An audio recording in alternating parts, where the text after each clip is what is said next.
어떤 젊은 남자가 있었습니다. 아내와 아이들을 위해서 돈을 많이 벌어야겠다는 생각을 합니다. 왜냐하면 돈이 있어야 가족들이 화목할 수 있기 때문이죠. 함께 모여서 맛있는 것도 사 먹고 여행도 다니면서 함께 누려야겠다는 생각을 하고 돈을 벌기 시작을 합니다. 근데 하느님께서 도와주셨는지 돈이 엄청나게 모이기 시작을 해요. 이 사람은 기뻤습니다. 이제 가족들과 함께 행복하게 지낼 수 있구나. 그로부터 20년이 흘렀습니다. 이 사람은 혼자 방에 있습니다. 저쪽 방에 아내가 있고 다른 방에 아이들이 있습니다. 돈은 많이 모였는데 가족들과 함께 할 시간이 없었기 때문입니다. 오히려 가족들끼리 더 많이 멀어졌어요. 서로를 가로막고 있는 벽보다 마음의 벽이 더 크다는 것을 느낍니다. 몇 번이나 되돌려 보려고 했지만 참으로 쉽지가 않아요. 왜냐하면 내 마음에 벽만 생긴 것이 아니라 아내도 아이들의 마음에도 벽이 생겼기 때문입니다. 이 사람은 후회합니다. 내가 왜 돈을 벌고자 했는가? 돈을 벌려고 했을 때는 무엇이 목적이었죠? 가족들이 화목할 수 있도록, 그리고 내가 돈이 많아지면 가난한 사람들도 도와주고 또 주변에 함께하는 사람들에게도 베풀어야 되겠다는 생각을 했는데 가난한 사람들을 도와주지도 못했고 주변에 있는 사람들하고도 점점 사이가 멀어졌습니다. 왜냐하면 돈이 많으면 많아질수록 사람들에 대해서 부정적인 생각을 했기 때문에 그래요. 예전에는 함께 모여서 술도 한잔하고 서로 대화도 했는데 내가 돈이 많아지니까 주변에 있는 사람들은 모두 내 돈을 노리는 사람들, 그래서 툭하면 나한테 와서 도움을 요청하기 때문에 멀리하게 되었다는 거죠. 결국 돈은 생겼지만 뭘 잃었어요? 사람을 잃었다는 것이죠. 우리들의 인생이 이럴지도 몰라요. 부자 청년이 예수님께 와서 영원한 생명 얻기 위해서 무엇을 해야 합니까? 라고 묻죠. 하나님 나라에 가고 싶었어요. 예수님의 제자가 되고 싶었습니다. 예수님께서는 일단 하나님의 계명들을 잘 지키라고 했죠. 근데 이 사람은 잘 지켰어요. 그 누구보다도 훌륭하게 지켰습니다. 그런데 예수님께서 한 가지 부족한 것을 말합니다. 이게 가장 중요했죠. 가서 가진 것을 다 팔아서 가난한 이들에게 나누어 주어라. 그러면 너는 하늘의 보화를 쌓고 영원한 생명을 얻을 것이다. 라고 말씀하십니다. 근데 이 부자 청년은 울상이 되어서 돌아가죠. 그 이유가 무엇입니까? 돈이 많았기 때문입니다. 이게 중요하다는 거죠. 하느님 따르고 싶은데 돈이 많았기 때문에 그분의 말씀을 실천할 수 없었다. 여러분들 같으면 만약에 예수님께서, 제가 어제도 그런 질문을 했지만 영원한 생명을 얻을 수 있을 것이다 라고 예수님이 말씀하시면 모든 재산을 다 팔 수 있어요? 그래서 가난한 이들에게 나눠줄 수 있습니까? 물론 그럴 수 있는 분도 있습니다. 실제로 안토니오 성인이 그랬다고 했죠. 그런데 그렇다면 나는 과연 어떨까? 나는 돈에 휘둘리지 않을까? 돈이 많다고 해서 무조건 천국 가지 못할까? 어떤 의미일까요? 만약에 여러분들이 길을 가시는데 어떤 사람이 100만 원을 줬어요. 그래서 이유는 없습니다. 그냥 100만 원 줬어요. 주머니에 100만 원 넣고 이제 버스를 타고 가는데 소매치기가 그 돈을 훔쳐갔습니다. 내려고 났더니 100만 원이 없어. 그러면 기분이 어떨까요? 자, 어떤 사람이 길을 가는데 내가 길을 가는데 어떤 사람이 나에게 10,000원을 줬어요. 그래 10,000원을 주머니에 넣습니다. 버스를 타고 가다가 소매치기를 만나서 10,000원을 털렸어요. 내리고 나서 보니까 10,000원이 없어요. 자, 그렇다면 100만 원일 경우와 10,000원일 경우는 어느 때가 기분이 더 안 좋을까요? 100만 원일 때 기분이 더 안 좋겠죠. 근데 결과적으로 본다면 주머니에 들어온 돈이 그대로 나간 것뿐이지 않습니까? 내 돈도 아니었잖아요. 둘 다 다른 사람이 준 돈인데 그렇다면 내 돈이 아니고 어차피 내 주머니에 들어왔다 나간 것은 매한가지임에도 불구하고 그것이 100만 원이냐 10,000원이냐에 따라서 기분이 달라진다는 겁니다. 즉 내 주머니에 얼마가 있냐에 따라서 뭘 빼앗긴 거예요? 마음을 빼앗겼다는 거죠. 만약에 100원이었다면 아마 내려가지고 확인도 안 했을걸요. 100원이 주머니에 있다면 이게 없어진지 없어지지 않은지도 몰라요. 그런데 액수가 많아질수록 무엇을 빼앗깁니까? 마음을 빼앗긴다는 거죠. 왜 돈을 경계하라고 예수님께서 말씀하셨는지 우리는 생각해 봐야 됩니다. 내가 하느님께 얼마를 봉헌하느냐? 이것은 두 번째 문제로 치더라도 내가 돈이 많게 되면 무엇을 빼앗긴다? 마음을 빼앗긴다는 거죠. 그런데 우리 마음만 빼앗기는 것이 아니라 무엇도 빼앗깁니까? 시간도 빼앗긴다는 거죠. 돈이라는 것은 많으면 돼야 안 돼요? 많아도 돼요. 중요한 것은 무엇을 빼앗기느냐? 마음을 빼앗기느냐, 빼앗기지 않느냐, 그것이 중요하다는 거죠. 마음을 빼앗기면 결국은 행복합니까? 행복하지 않습니까? 행복하지 않아요. 그럼에도 불구하고 내 마음은 마음대로 되지 않습니다. 오늘 이야기를 듣고 이제 깨달았으니까 나는 돈에 이제 집착하지 않고 살아야 되겠다라고 마음을 먹어도 어디서만 그게 돼요? 성당에서만 돼. 밖에 나가자마자 또 집착을 하게 되죠. 무엇입니까? 우리는 아무것도 제대로 할 수 없다는 거죠. 옳기 때문에, 그렇다고 생각하기 때문에 실천할 수 있는 거 아닙니다. 생각은 얼마나 많이 합니까? 살면서 조불조불하게 살지 말아야 되겠다. 착하게 살아야 되겠다. 다른 사람에게 베풀면서 살아야 되겠다. 어차피 죽을 때 가져가지 못할 것을 이렇게 생각할 때 있죠? 언제 그래요? 소주 한잔 할 때. 그리고 혼자 이렇게 기도할 때 그런 깨달음이 오죠? 그래서 이제는 다 될 것 같아요. 근데 나가면 어떻게 돼요?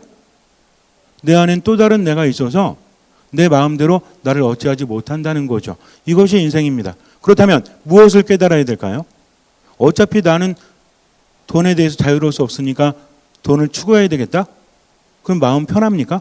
이게 중요하다는 거죠. 어차피 나는 유혹을 이길 수 없어요. 그래서 돈을 추구합니다.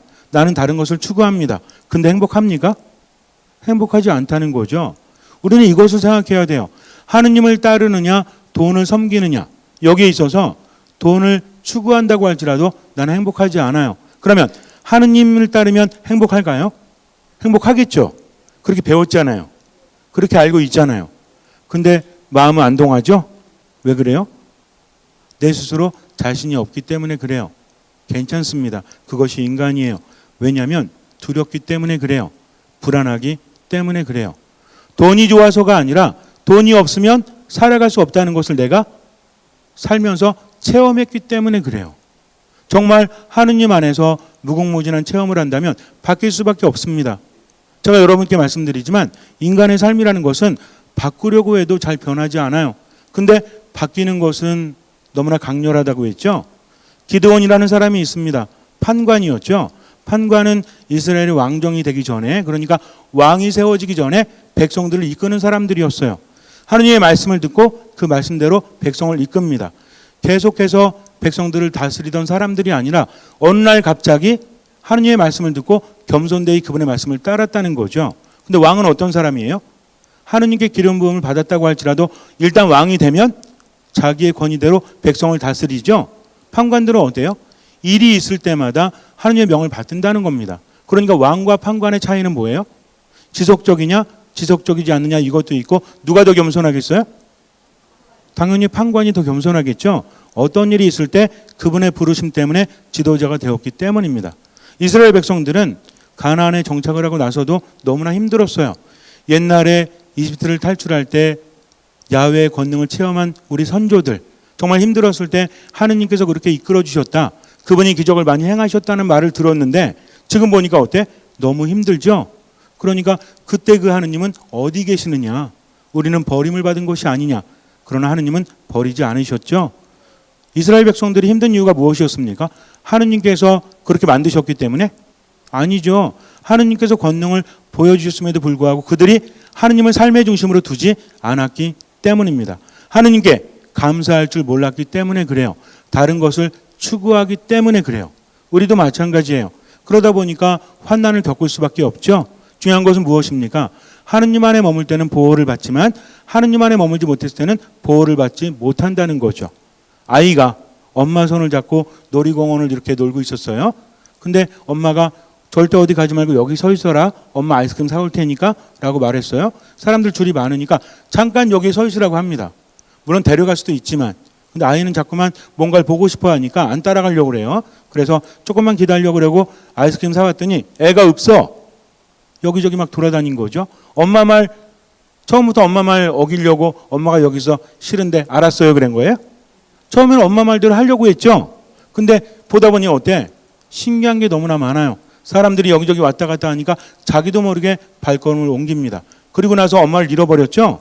얼마나 고생합니까? 엄마를, 아이를 찾기를 위해서 방송도 하고 여기저기 돌아다녔죠. 나중에 엄마 만납니다. 근데 아이가 엄마를 막 때리면서 그래. 어디 갔었냐고. 내가 얼마나 힘들었는지 아냐고. 근데 누가 떠난 거예요? 아이가 떠난 거죠. 근데 아이는 엄마 탓을 합니다. 엄마가 뭐라 그래요? 얘가 미쳤나? 내가 떠났니? 네가 떠났지? 이래요. 아이가 얼마나 고생했을까 생각하면서 안아주지 않습니까? 바로 이게 부모님의 마음이라는 거죠. 인간들은 정말 배은망덕합니다. 하느님을 체험했다면 자자손손 하느님에 대해서 알려주고 겸손되이 그분을 따르라고 해야 되는데 점점 마음이 어디로 가 있어? 하느님으로부터 멀어지고 있다는 거죠. 그래서 환난을 당할 수밖에 없어요. 기드온이라는 사람은 굉장히 힘센 용사였습니다. 그러나 미디안 사람들과 대적할 수 없죠. 혼자 어떻게 대적합니까? 아무리 대단한 사람도 군대에는 대항할 수 없기 때문에 그래요. 그래서 우리는 망했다고 하느님께서 우리를 저버리셨다고 하는데 주님의 천사가 나타나죠. 그리고 나서 기드온에게 힘을 주죠. 기드온은 지금 어땠어요? 절망적이었습니다. 하느님을 바라볼 수 없는 거죠. 왜 못 돼서? 아닙니다. 하느님을 체험하지 못했기 때문에 그래요. 믿고 싶어요. 근데 삶이 만만하지 않아요. 믿을 수 없는 겁니다. 근데 주님의 천사는 인내스럽게 그걸 듣죠. 왜? 하느님께서 듣고 계시기 때문에 그래요. 그리고 뭐라고 하십니까? 내가 너와 함께하겠다. 두려워하지 마라. 미디안 사람들이 한 사람처럼 너에게 쓰러질 것이다. 이렇게 말씀하십니다. 즉 하느님께서 뭐 하시겠다? 함께 하시겠다는 거죠. 그러니까 두려워하지 말고 걱정하지 말라고 그래요. 기드온은 뭘 요구합니까? 징표를 요구하죠. 믿고 싶죠. 근데 만만하지가 않아요. 그래서 정말 하느님이시라면 저에게 징표를 보여주십시오 하면서 요구하죠. 어떻게 합니까? 그것을 들어주지 않습니까? 재물을 갖고 오죠. 그랬더니 어떻게 해요? 불이 일어나서 그것을 태워버리죠. 여기서 기드온은 하느님을 체험합니다. 그리고 하느님께서 함께 하심을 믿고 자신의 삶을 하느님 안에서 그분의 뜻을 실천하기 위해서 살아갔다는 거죠. 마찬가지입니다. 우리가 세상을 살아가면서 때로는 힘들고 때로는 괴로워요. 사실 불가능함에 가까워요. 부자 청년만 그랬던 것이 아니라 나 또한 그렇지 않습니까? 우리는 좀 나아요? 살아가면서 정말 하느님을 삶의 첫 자리에 두고 있나요? 우리들의 신앙 선조들은 어땠습니까? 목숨까지 바쳐가면서 신앙을 증거했죠? 근데 우리 그래요? 진짜로? 저도 반성해야 돼요. 우리 모두 반성해야 됩니다. 신앙을 삶의 첫 자리에 둔다고 우리가 말하는데도 우리가 어색해합니다. 믿지 않는 사람들이 어색해하고 믿지 않는 사람들이 실천하지 않는 게 아니라 우리가 어색해하고 우리가 실천하지 못합니다. 아니 나도 내 삶이 있는데 봉사만 하라고? 나도 내 삶이 있는데 신앙생활 하라고? 이렇게 말하는 것이 당연시 되지 않습니까? 우리 솔직히 말해서 그래요, 안 그래요? 우리 레지오를 비롯해서 각 반구역에서 만나서 얘기할 때도 정말 살아계신 하느님께서 우리와 함께 계심을 믿는 사람들처럼 대화합니까? 사람에게는 불가능하지만 하느님께는 모든 것이 가능하다면 모든 것을 누구한테 맡겨야 돼요? 하느님께 맡겨야 되죠. 정말 그렇게 이루어지고 있어요? 전례를 비롯해서 본당 활동을 비롯해서 하느님이 삶의 중심에 있습니까? 아니면 인간적인 여건이나 인간적인 어려움이 삶의 중심에 있습니까? 우리는요, 믿음이 있다라고 말해요. 믿음이 있다면 기적이 일어납니다. 그런데 정말 믿음이 있을까요? 우리 스스로가 반성해 봐야죠. 왜 여기 와서 앉아 계십니까? 정말 하느님 만나러 오셨어요? 그러시죠? 심심해서 오셨어요? 그러면 마음을 하느님께 드리십시오. 하느님, 당신의 은총을 청합니다 하면서 하느님을 삶의 첫 자리에 두고 나라도 살아가세요. 왜 사람들 눈치를 봅니까? 사람들은요, 나를 어쩌지 못해요. 하느님이 나를 어쩔 수 있는 분이에요. 그분은 나를 구원하실 수도 있고 나를 버릴 수도 있으십니다. 근데 웬만하면 버리지 않으시죠? 내가 버리지 않는 한. 한번 생각해 보세요. 평일미사에 나오고 레지오를 하고 또 봉사를 하는 우리들도 그렇게 하지 않으면 누가 그렇게 하겠습니까? 제가 참 마음이 아픈 게 뭔지 아세요? 신자들하고도 하는 얘기를 해도 신자들이 손살을 칩니다. 아유, 신부님은 신부님으로 사니까 그렇지. 저희들 삶을 살아보세요. 만만합니까? 신부 삶도 만만하지 않습니다. 우리가 하느님을 섬기는 데 있어서 신부든 아니면 수도자든 아니면 평신도든 상관이 있어요? 우리는 믿음을 가진 사람이죠. 믿음은 뭐예요? 나의 심장을 하느님께 드리는 겁니다. 그러니 삶 안에 있어서 하느님을 믿는다면 인간에겐 불가능하지만 하느님께는 모든 것이 가능하다는 것을 믿는다면 우리 믿는 사람들만이라도 누구의 뜻을? 하나님의 뜻을 실천할 수 있어야죠. 여러분들 미사 안에 머무시고 말씀 안에 머무시고 기도 안에 머무십시오. 바쁘시더라도요. 미사 한번 참여하세요. 다른 것보다 미사가 너무나 중요합니다. 라고 말을 해도 아유 사는 게 바빠서요. 라고 말합니다. 정말 그럴까요? 내가 하느님을 삶의 첫 자리에 두지 않는데 어떻게 하느님께 다른 것을 요구할 수 있겠습니까? 중요한 건 돈이 많은가 돈이 적은가가 아니에요. 무엇을 빼앗기느냐? 마음을 빼앗기느냐 빼앗기지 않느냐 이거죠. 그럼 마음 안 빼앗기면 되죠? 어떻게 하면 안 뺏겨요? 마음은 빼앗길 수밖에 없어요. 여러분들 의자 놓고 빙글빙글 돌아가다가 앉는 게임 아세요? 막 도는데 사람은 20명인데 의자는 10개죠? 음악 막 나오다가 음악 멈추면 의자 앉아야 돼. 그러면은 10명이 앉으면 나머지 10명은 앉지 못하죠. 돈이 내 마음을 차지하지 못하게 하기 위해서는 돈을 싫어하라는 게 아닙니다. 내 마음에 누굴 모시면 돼? 하느님을 모시면 돼요. 그럼 돈은 내 마음을 빼앗지 못한다는 거죠. 여러분들 그러니까 이제 돈 필요 없으니까 돈 안 벌어야지. 이게 아닙니다. 돈 안 벌어도 마음에 하느님이 안 계시면 돈이 차지해요. 중요한 건 뭐냐면 그 마음에 누가 계시느냐? 하느님께서 계시느냐 계시지 않느냐 바로 이것입니다. 마음속에 하느님이 있다면 삶의 첫 자리에 하느님을 두고 무엇을 하든지 하느님 중심으로 내가 무엇을 하든 일을 하든 가정생활을 하든 봉사를 하든 먼저 하느님을 내 안에 모실 수 있도록 어떤 마음으로? 듣는 마음으로 미사, 말씀, 기도 안에 머무는 거죠. 그럼 그 사람은 변화될 수밖에 없습니다. 그렇지 않으면요 계속해서 마음이 불편하고 힘들고 괴롭고 우울할 수밖에 없어. 왜? 하느님께서 그 자리에 계시지 않으니까. 가뜩이나 힘든데 돈이 차지해봐요. 그럼 어떻게 돼요? 마음이 더 힘들어진다는 거죠. 중요한 것은 내 마음에 하느님이 계시면 그분이 이끌어 주시는 것이 무엇이다? 이것이 신앙이라는 거죠. 참된 신앙인은 세례만 받았다고 해서 되는 것이 아닙니다. 하느님을 삶의 첫 자리에 두고 마음 안에 하느님을 모시고 있는 사람이라는 거죠. 저랑 약속하셔야 돼요. 우리는 신앙인이에요, 아니에요? 세례 받았어요, 안 받았어요? 하느님을 누구라고 부릅니까? 나의 주님이라고 부르죠. 물론 아버지라고도 부르지만 그분은 주님이시잖아요. 그럼 나는 누구란 뜻이야? 종이란 뜻입니다. 자녀이면서 종이란 뜻이에요. 그분의 뜻을 따르겠다는 거죠. 앞으로 신앙인답지 않은 말 하면 돼요, 안 돼요? 아유, 뭐 하느님 말씀 중요한데 제가 직장생활 하다 보니까 가정생활 하다 보니까 또 놀기도 해야 되니까 그게 쉽습니까? 라고 말하면 돼요, 안 돼요? 말하면 안 돼요. 그렇게 말하면 하느님께서 내 안에 계시지 않기 때문입니다. 하느님을 삶의 첫 자리에 둔다고 해서 손해볼 것 같아요? 제가 결혼했는데요. 저희 시댁은 우리 천주교 너무 싫어해가지고 제가 시어머니 돌아가신 다음에 그 다음에 성당 나올게요. 하느님을 삶의 첫 자리에 두면 두려워하지 마세요. 내가 신앙을 저버리고 그 집안을 따른다고 할지라도 고통이 없을 것 같아요? 더 심해집니다. 하느님 안에 머물면 당하는 고통도 하느님께서 이끌어 주신다는 거죠. 그렇지 않습니까? 신앙인이면 신앙인답게 목숨 바쳐서 누굴 사랑해야 돼? 하느님을 사랑해야 한다는 거죠.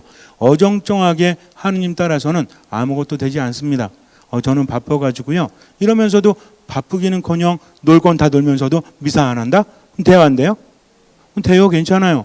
하느님 은총 못 받습니다. 말씀 묵상 안 한다. 됩니까, 안 됩니까? 괜찮아요. 은총 안 받으면 돼요. 기도 안 하면 돼요, 안 돼요? 안 된다는 거죠. 대충 하느님께 기대를 걸고 사는 사람은 대충 받아요. 그러나 하느님께 온전히 희망을 두는 사람은 뭐를 주십니까? 체험을 주십니다. 그러니까 하느님에 대해서 더 깨닫게 돼요. 그 다음부터 더 깊은 신앙을 가지고 살아갑니다. 그래서 성경에서 뭐라고 합니까? 가진 사람은 더 많이 받을 것이다. 갖지 못한 사람은 있는 것마저 빼앗길 것이다. 하느님 체험한 사람은요, 점점 더 풍성하게 영원한 생명뿐만 아니라 세상 것도 받아요. 근데 그렇지 못한 사람은요, 자꾸만 잃어간다는 거죠. 마음이 어때? 우울하고 힘들고 불안정하고 평화를 누리지 못합니다. 그러니까 하느님께 희망을 걸었다면 이제는 뭘 건다?